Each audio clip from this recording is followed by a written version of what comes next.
วิธีสร้างบัญชีเทรดยอดดอกโบรกเกอร์ KPB เท่านั้นได้จะปลางเจ็บเข้ามาหาโบรกเกอร์ KPB อยู่ได้จ้ะท่านได้ชินนะอย่าเป็นเราต่อที่การที่เป๊ะปะหอการเราเนี่ยเดี๋ยวมั่วจะเครื่องหมายยอปะหอการของเราเนี่ยเป๊ะตัดเข้าไปนะถ้าเป๊ะเขาเราจะขนาดนั้นเนี่ยอย่าเดี๋ยวเป๊ะต้องการไปสร้างบัญชีเนี่ยเจ็บเป๊ะอย่ามัวต่อที่เครื่องหมายโปรชนเนี่ยลูกเครื่องหมายมูลูกเครื่องหมายรอชนเนี่ยเป๊ะตัดเข้าไปเนี่ยดังนั้นเจ็บเป๊ะอย่าปอเตียนนี่อย่ามัวบัญชีแท้แท้บัญชีสาธิตเนี่ย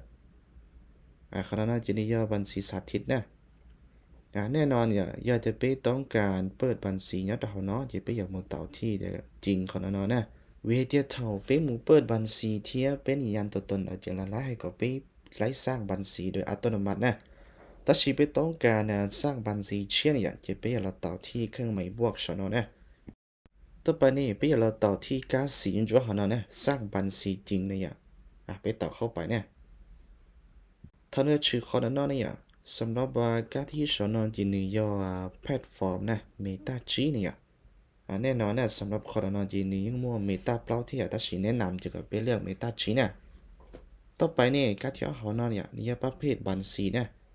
นี่ยังมัวคลาสสิกเอ็กเคาเนี่ยที่เสียนเอ็กเคาเนี่ยสำหรับว่าบัญชีเนี่ยเสร็จเนี่ยอยากจะไปมัวกับดอลลาร์นะจินเนี่ยดอลลาร์อีพาเซนเนี่ยต่อไปนี่เป็นเราใช้การที่เป้ของเราเนี่ยนี่ก็ยอบัญชีสกุลเนี่ยนะแน่นอนเนี่ยขอเราไปอย่าเลือกเป็น USD เนี่ยต่อไปเนี่ยเป้ก็เราใช้ขอ leverage เนี่ยขอนำมันนี่ยอหลอดไซส์เนี่ยแนะนำก็ไปเลือกเป็นที่อีพาต่ออีเนี่ยที่ต่อไปเนี่ยขอหอกาเนาะไปอย่ามูสร้างตัวรหัสผ่านบัญชีเนี่ยขอนำมันเนี่ยตัวรหัสผ่านนะเป็นตัวบัญชีเทรดนะอาจจะไปอย่าต่อเข้าไปนะ สำหรับการสร้างรหัสผ่านเนี่ยเราจะนั้นติดชิงแคชเชียร์เราสามารถใช้ขอนำเป็นตัวอย่างละเอียดอะไรนะวิธีการสร้างรหัสผ่านจะไปต้องมัวยีตัวอักษรยีมูเนี่ยต้องมัวตัวอักษรภาษาอังกฤษล่อที่ภาษาอังกฤษเมนยอโอเคนะที่ต้องมัวตัวเลขมันในตัวไลน์เนี่ยหลังจากนั้นจะไปเราใช้หอกการเนี่ยนี่มัวเป็นลูกขมายบ็อกซิเลียมยอหอกการเนี่ยจะไปต้องไล่เราเต่ากันนี่เป่าเป็นสีเสียกตานะ หลังจากนั้นจะไปเราต่อที่ก๊าซสีดาก็ได้นะสำเร็จเนี่ย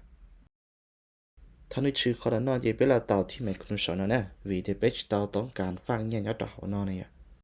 ท่านรู้ชื่อเนี่ยไปเด็กก็เราต่อที่ดูเครื่องหมายโพชนนะเครื่องหมายมูที่เครื่องหมายรอชน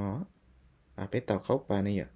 แต่นอกจากนี้ก็ยอตัวบัญชีเป็นอยู่ขอสร้างสำเร็จนะไปต่อเข้าไปเนี่ยหลังจากไปสร้างบัญชีสำเร็จแล้วจะต่อไปนะไปอย่างมัวตัวบัญชีเนี่ยเราไปเชื่อมต่อรูปแอปเมตาจีเนี่ยจินแน่นอนนะนี่จะตัวเลขบัญชีไปอยู่ชีมูเซียนนั่นตัวเลขเมตาจีนะจะไปต่อเข้าหมู่เมตาจีเนี่ยสำหรับเมตาจีในนั้นดิจิตอลมั่วเราสามารถไปดาวน์โหลดต่อ Google Play Store ที่ App Store หลายอย่างเท่านะไปต่อเข้าไปเนี่ยต่อไปจะเป็นเราต่อที่การเสียนะยอมรับเนี่ยท่านชื่อเขานอนจะเป็นเราต่อที่แม่คุณชนนะสำหรับเดินนอกจากนี้ย่อหน้าตั้งเดเมตาจีเนี่ยอยากจะไปจิตาวมองบัญชีเสื่อมนะมาอยากจะไปมองเข้าใช้ในกราฟนะมันในจิมวนะจีเลียในจิตาวมองการเคลื่อนไหวได้จีเนี่ยจะสำหรับการเปิดบัญชีจะเป็นเราต่อการตั้งค่าของการเนาะนะจะเป็นหมู่ต่อเดียมบัญชีแม่เนี่ยการสินจดชเนาะจะต่อไปจะเป็นเราต่อที่เดียใส่ซื่อเซิร์ฟเวอร์เพื่อของการเนาะนะต่อที่การค้นหาของเราเนี่ยจะสำหรับการเช่าเซิร์ฟเวอร์นะจะเป็นเช่าลีนอนะ KVB เนี่ยภายนะลิมิเต็ดเนี่ยถ้าเป็นเช่านะยินติดชื่อแล้วเนี่ยนี่การสุดท้ายผู้ชนะเนี่ยหลังจากนั้นจะเป็นหมู่ต่อที่การผู้ชนะนะ KVB ภายลิมิเต็ดเนี่ยถ้าเป็นเราปอนี่นอนเนี่ยไปต้องมั่วไปตัวเลขบัญชีแต่ตาเป็นอย่างเขาสร้างแล้วนะเราวางจอมันในตื้นไลน์เนี่ยจะสำหรับการที่เนี่ยนอนเนี่ยนี่เซิร์ฟเวอร์เนี่ยเซิร์ฟเวอร์นะจะนี่ KVB ภายลิมิเต็ดเร็วเขานั้นจะนี่บัญชีแท้เนี่ยไปต้องเลือกเซิร์ฟเวอร์เนาะสินะจะสำหรับการที่เขานั้นเนี่ยนี่ซื้อการลงซื้อเข้าไซต์เนี่ยเขานั้นจะไปจากการหมู่เข้าต่อรู้ว่าแอปเราเดี๋ยวโบรกเกอร์ KBB จะแน่นอนเนี่ยนี่ตัวเลขบัญชีนะนี่ตัวเลขชี้พอชนะจะเป็นมัวตัวเลขบัญชีนะมูเช่าเดียต่อรู้ว่าเซิร์ฟเวอร์เนี่ยวันนี้การที่ออนเนาะนะ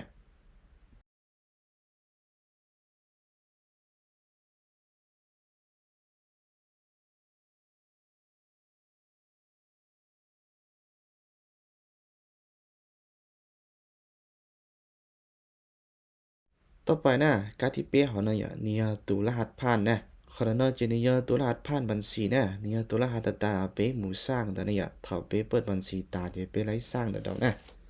อาจจะเป้เราชอบเป้ตัวรหัสผ่านเขาตอนนั้นคนนั้นเนี่ยหลังจากแต่จะเป้เราต่อที่การเขาเนี่ยลงชื่อเข้าไซต์เนี่ยทานุชีเนาะเนี่ยเป้เราใช้จอกราฟนะเนี่ยการที่อ้อหอเนาะเนี่ยอยากไปต่อเข้าไปนะ ถ้าไปปอจอกราฟอย่าเที่ยวจะแท่งเทียนหรือเขียนนี่นอนเนี่ยใส่เตาเดี๋ยวไปได้เปิดบัญชีเที่ยเป็นโมบัญชีแล้วเชื่อมต่อรูปแอปเมตาจีน่าสำเร็จเลยอ่ะ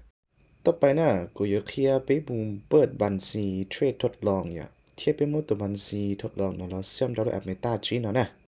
ต่อไปจะไปอยู่ต่อมูเขาต่อรู้โบรกเกอร์ KBB ทิ้งสินะเพื่อจะไปอยู่มูสร้างตัวบัญชีเทรดทดลองเลยอ่ะถ้าไปเราเจาคนนั้นเนี่ย จะไปอยากกับหมูเต่าที่เครื่องหมายโภชนะนะเครื่องหมายหมูที่เครื่องหมายรอโภชนะต่อเข้าไปเนี่ยเพื่อจะไปอยากหมูเปิดบัญชีนะถ้าชนิดนั้นเนี่ยนี่กูอยากมัวบัญชีเนี่ยเตียนะที่บัญชีเนี่ยทดลองเนี่ยคนนั้นมันเนี่ยการสาธิตมันเนี่ยบัญชีเนี่ยทดลองเนี่ยยอดเดี๋ยวเราจะนี่มัวเอาตัวบัญชีเนี่ยทดลองเนี่ยเราซื้อเนี่ยไปจีสามารถสร้างบัญชีเนี่ยทดลองตามสิเลยนะจะเนี่ยเราจะวันที่ถอไปสมัครตอนเนี่ยจะเนี่ยยังสร้างอัตโนมัติไปเลยเหรอ จะจะไปต้องการมัวตัวบัญชีเนี่ยเราไปเชื่อมต่อเมตาจีเนี่ยไปต้องเราใช้ของเราเนี่ยนี่มั่วเมตาเปล่าที่เมตาจีเนี่ยถ้าสิไปเรียกมัวตัวบัญชีเอากันนะวิธีนี้เมตาจีเนี่ยหลังจากดาวจีไปกูอยากไปต่อที่3 ขีดโพชนเนี่ยเพื่ออยากไปพอรหัสผ่านเนี่ยวิธีเท่าไปเปิดบัญชีที่เป็นยืนยันสำเร็จเท่านี้อาจจะหลายๆสร้างบัญชีดีโมตัวไปแล้วจะคนนั้นจะไปพอรหัสผ่านเนี่ยจะไปต้องได้ไปเป่ารหัสผ่านนั่นเองนะจะไปเราต่อที่3 ขีดชนเนี่ย ทางนี้ชี้นะอย่าจะเป็กก็อย่าต่อมูการ์ดที่อ้อหัวเนาะรหัสผ่านนะอย่าเพื่ออย่าไปปลอรหัสผ่านแน่เป็กต่อเข้าไปเนี่ย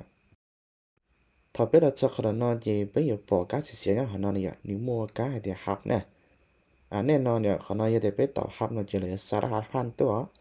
แต่สิขนาดนอนจะกูอย่าไปเป่าเนี่ยยืนยันด้วยทางอีเมลนะอย่าได้ไปเป่าก่อนยืนยันด้วยอีเมลนะมันมีอยู่สารหัสตัวจังชาเนี่ยที่นี่ว่องไวทันใจนะ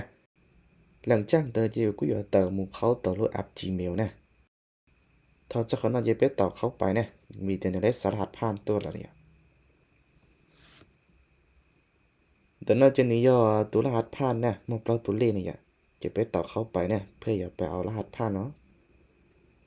จะไปมัวเปล่าตัวเลขเนี่ยนะไปเช่าต่อโบรกเกอร์ KBB ทิ้งสิเนี่ยนี่ย่อกันนั่นนะหับรหัสยืนยันเนี่ยไปเช่าต่อเนี่ยหลังจากดาวจะไปเราต่อที่การเสียโพสต์เนาะนะต่อไปเนี่ยเพื่ออย่าไปขั้นตอนต่อไปเนี่ย ถ้าเราจะขอนั้นเนาะจะไปใช้นะการที่ชนเนาะเนี่ย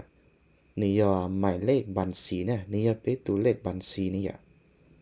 อาจจะป้าเนาะจะไปอยู่เราสร้างตัวอัดผ่านนะยอดตัวบัญชีน้อยทิ้งสินะจะสำหรับมาตัวอัดผ่านเนี่ยนี่การที่เขาเนาะเนี่ยอยากจะนึกถึงชิงกาเชียเราสามารถใช้ของเราเป็นตัวอย่างชาวเราได้นะสำหรับตัวอัดผ่านนั้นจะเป็นตัวมัวยีตัวอักษรยีมูเนี่ยตัวมัวอักษรภาษาอังกฤษรอเทียบภาษามีนะเทียบตัวมัวตัวเลขดอเนี่ย หลังจากแต่จีเป้กูก็เราชาวการที่เขาเนาะเนี่ยสำหรับการที่เขาเนาะจีเป้กูถ้าก็ชาวตัวรหัสผ่านทิ้งจีเนี่ยคืออยากตัวรหัสเป็นชาวชาชาวเนี่ยหลังจากเป้สร้างรหัสสำเร็จนะจีเป้ต้องไล่มั่วตัวรหัสเนาะชาวเจียเนี่ยเพื่อเดี๋ยวจะไปอยู่มั่วตัวรหัสเนาะไปชาววางเจต่อรู้เมตาจีเนี่ยไปต่อที่การสีเสียบโพชเนาะเนี่ยทานุเดียก็หลังย้อนตอนหน้าเนาะเนี่ยใช้เตาเดียวไปไล่เป่ารหัสผ่านย้อนของบัญชีเดโมอ่ะแล้วแต่บัญชีทดลองเนาะสำเร็จแล้วนะ ขั้นตอนต่อไปนี่จะไปอยู่มัวตัวบัญชีแน่นอนเนี่ยไปเชื่อมต่อด้วยแอปเมตาชีเนี่ยเพื่อก็ไปสามารถเข้าเราศึกษาเนี่ยที่เทรดตัวจริงเนี่ยวิธีเนี่ยเดโมเนาะจริงเนี่ยยังยาวยังติดเตียนเนี่ยแต่ชีนี่จะแต่เนี่ยปลอมสินะเวลาไปเข้าหมู่หอตลาดเนาะเนี่ยกูยอแต่ความรู้สึกเนี่ยยังติดเตียนเนี่ยหลังจากนั้นเนี่ยกูยอต่อเข้ารูปแอปเมตาชีนะขั้นตอนต่อไปเนี่ยกูเดี๋ยวก็เราต่อที่การตั้งค่าเปิดหัวเนาะเนี่ย สำหรับการตั้งค่าของนอกจากนี้กูยอไปอย่ามัวบัญชีไปเสื่อมเนี่ยอาทิตย์ต่อไปนะไปกูเราต่อที่การสีเสียชนเนี่ยบัญชีใหม่นะหลังจากนั้นนี่ไปกูจะก็เราต่อที่ตัวเซิร์ฟเวอร์นะนอนเนี่ย KBB Limited นะอย่างแต่นั้นเดชิโมเราสามารถมูเชาค้นหาประกอบการออนไลน์นะ ท่านเราชื่อคอนนอเนี่ยพี่สังเกตนะเซิร์ฟเวอร์ในมันอยู่มั่วเซิร์ฟเวอร์พาริมิเต็ดเร็วเสียมีเดียวนัดตอนนั้นจะนี่สิดูเซิร์ฟเวอร์อีกอย่างซื้อเนี่ยอาจจะต่อไปนะพี่เราชอบการที่เขาคนนั้นเนี่ยซื้อการลงซื้อเข้าไซต์พี่กูเดี๋ยวก็มัวตัวเลขนั่นนะเนี่ยตัวเลขบัญชีเนี่ยตัว GP 002นั่นนะมัวตัวนั้นเราวางต่อรู้แอปเมตาจีนนั่นเนี่ย bây giờ sau tu lá hạt nó này là tuเลขบัญชีnó một choต่อการที่ออต่อเนาะนะซื้อการลงซื้อเข้าไซต์เนี่ย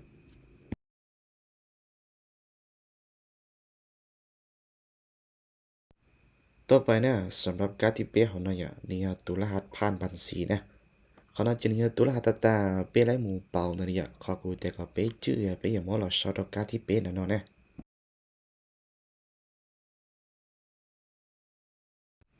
หลังจากเป้ชาวตุลหัสผ่านสำเร็จเนี่ยจะไปเราต่อที่การของเรานะลงซื้อเข้าไซต์เนี่ย